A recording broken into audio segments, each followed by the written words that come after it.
ચાલો આજે એક બહુ સામાન્ય પણ એટલી જ રસપ્રદ વાત કરીએ સંતૃપ્ત અને અસંતૃપ્ત હાઇડ્રોકાર્બન. હવે આ નામો સાંભળીને ગભરાવાની જરૂર નથી. આપણે તો એ સમજવાના છીએ કે જ્યોતની પાછળનું વિજ્ઞાન શું છે. ચાલો આ મજેદાર રહસ્યને ઉકેલીએ. ક્યારે ધ્યાન આપ્યું છે કે આપણા રસોડામાં ગેસનો સ્ટવ એકદમ સ્વચ્છ વાદળી જ્યોતથી સળગે છે, પણ એ જ સમયે જ્યારે મીણબત્તી કરીએ તો એની જ્યોત પીળી અને ધુમાડાવાળી હોય છે? આવું કેમ? શું આ બસ એમ જ છે? ના, બિલકુલ નહીં. આની પાછળ તો આખું રસાયણશાસ્ત્ર છુપાયેલું છે, અને આજે આપણે એ જ રહસ્ય પરથી પડદો ઉઠાવવાના છીએ. તો એ જ્યોતના બે અલગ અલગ સ્વભાવનું કારણ શું? જવાબ છે એ જે બળતણ સળગી રહ્યું છે ને એના કેમિકલ સ્ટ્રક્ચરમાં. મતલબ કે આપણે જે વસ્તુ સળગાવીએ છીએ એ કયા પ્રકારનો હાઇડ્રોકાર્બન છે, બસ બધો ખેલ એનો છે. તો ચાલો આપણી આ જ્યોતની વાર્તાના બે મુખ્ય પાત્રોને મળીએ. એક છે સંતૃપ્ત હાઇડ્રોકાર્બન અને બીજું છે અસંતૃપ્ત હાઇડ્રોકાર્બન. આ બે જ એવા રાસાયણિક પરિવારો છે જે જ્યોતના આ અલગ અલગ રંગ અને સ્વભાવ પાછળ જવાબદાર છે. સૌથી પહેલા વાત કરીએ સંતૃપ્ત હાઇડ્રોકાર્બનની.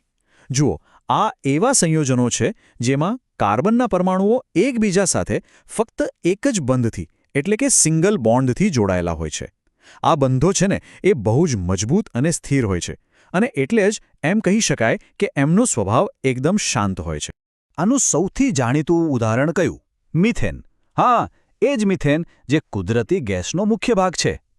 આ પ્રકારના સંયોજનો આલ્કેન શ્રેણીમાં આવે છે, અને એમની આ જે સ્થિરતા છે ને એ જ એમના બધા ગુણધર્મો નક્કી કરે છે. સારું, હવે વાર્તાના બીજા પાત્ર પર આવીએ, અસંતૃપ્ત હાઇડ્રોકાર્બન. અહીંયા શું છે?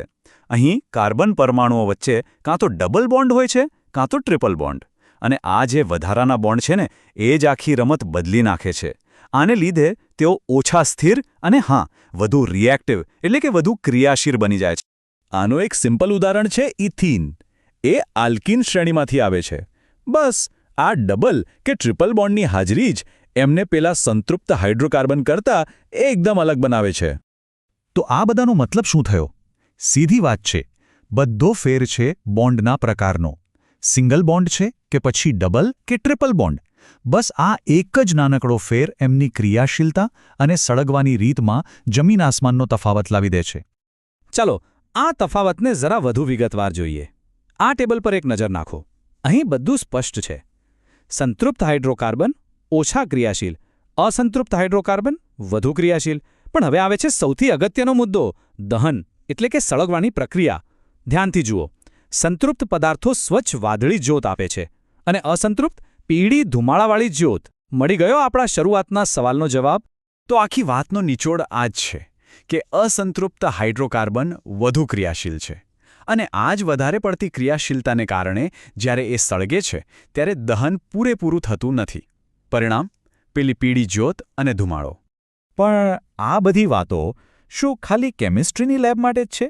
ના, આ વિજ્ઞાન તો આપણા રોજિંદા જીવન સાથે સીધું જોડાયેલું છે. ચાલો જોઈએ કઈ રીતે. આપણા ઘરમાં જે એલપીજી સિલિન્ડર છે એમાં શું હોય છે?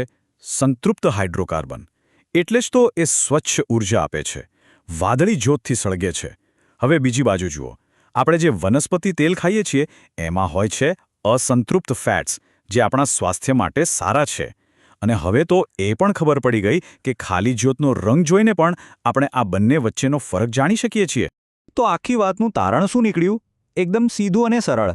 જો જ્યોત વાદળી અને સ્વચ્છ હોય તો સમજી લેવાનું કે દહન સંપૂર્ણ થઈ રહ્યું છે. આ નિશાની છે સંતૃપ્ત હાઇડ્રોકાર્બનની, જ્યાં ઊર્જાનો પૂરેપૂરો ઉપયોગ થાય છે. અને જો જ્યોત પીળી અને ધુમાડાવાળી હોય તો મતલબ કે દહન અધૂરું છે. આ અસંતૃપ્ત હાઇડ્રોકાર્બનનું પરિણામ છે, જેમાં કાર્બનના કણ સળગ્યા વગર ધુમાડાના રૂપમાં બહાર નીકળી જાય છે. ચાલો તો આખી વાતમાંથી જે સૌથી અગત્યની બાબતો છે તેને ફટાફટ એકવાર યાદ કરી લઈએ. બસ આ 3 વાતો મગજમાં રાખવાની છે. નંબર 1, કાર્બન કાર્બન વચ્ચે કેવો બોન્ડ છે એ જ પદાર્થના ગુણધર્મ નક્કી કરશે. નંબર 2, સંતૃપ્ત એટલે સિંગલ બોન્ડ એટલે ઓછી ક્રિયાશીલતા અને સ્વચ્છ વાદળી જ્યોત. અને નંબર 3, અસંતૃપ્ત એટલે ડબલ કે ટ્રિપલ બોન્ડ, મતલબ કે વધુ ક્રિયાશીલતા અને પીળી ધુમાડાવાળી જ્યોત. બસ આટલું જ. તો હવે જ્યારે આપણે બળતણ અને ખોરાક પાછળનું આ રસાયણશાસ્ત્ર જાણીએ છીએ ત્યારે એક સવાલ થાય છે શું આ જ્ઞાન આપણી રોજિંદી પસંદગીઓ પર કોઈ અસર કરશે?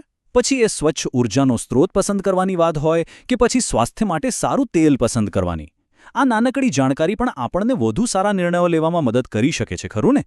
આ વિચાર સાથે જ આજની આ ચર્ચા અહીં પૂરી કરીએ. આભાર.